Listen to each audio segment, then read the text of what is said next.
Hello and welcome to the Machinist News Network. I'm Deirdre Kaniewski. The last generation only knows space travel by the shuttle. That's going to change in 2010 when the shuttle fleet is retired and replaced with a new program. Workers, some who have spent decades launching these rockets, want to make sure that they too are part of the future of space and not only a chapter of the past. This program's been part of this nation. It's been the heart of this as far as I'm concerned. I've been in this program since about 29, 30 years. The people out there are very proud of it. Proud of what they've accomplished and where space travel is headed in the next generation.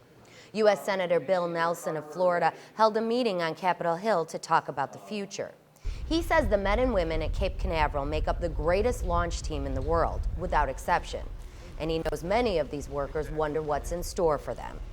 The ideal is to have as little disruption of that workforce as is possible that is otherwise not taken by normal retirements. And I said normal retirements.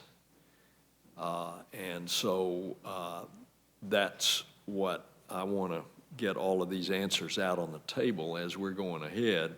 This brought District 166 business representative Johnny Walker to the Hill. He needs lawmakers to understand the potential harm of losing a skilled workforce that took a generation to build.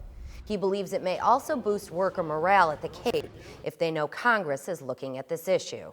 We lived through the end of the Apollo program and waited for the shuttle program to come along, and it was pretty devastating. Certainly, the launch team is nervous. All the folks from the Cape are nervous. Just wondering what's going to be there for the future.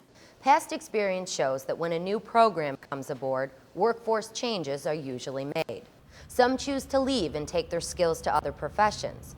That's a fear right now because according to NASA, it could take years before manned vehicles are ready for liftoff, and workers can't wait that long for a job.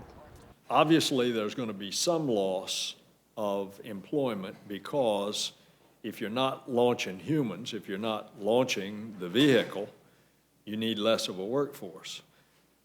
You can minimize it not only with things that we've just talked about, the assembly team, but you can minimize it by bringing other projects into the Kennedy Space Center. It's a great program that we've been a part of, and I would love to see us try to bring in the work to maintain this workforce that we currently have here. Walker and the IAM plan to do everything they can to keep the more than 2,500 members at the Cape working as the new program gets off the ground. I just wanted to make sure that there's consideration given to the frontline hourly and salary individuals, that they could be included in that. If we're going to cut back, and it appears to me we are, how do we take care of those folks who's dedicated their lives to these programs? I think it's fair and it's just. Walker says one way to keep this workforce in place is to help bring in commercial business to supplement some of the cutbacks. He sits on a board looking into those options. For more Machinist news, you can log on to goiam.org. See you next time.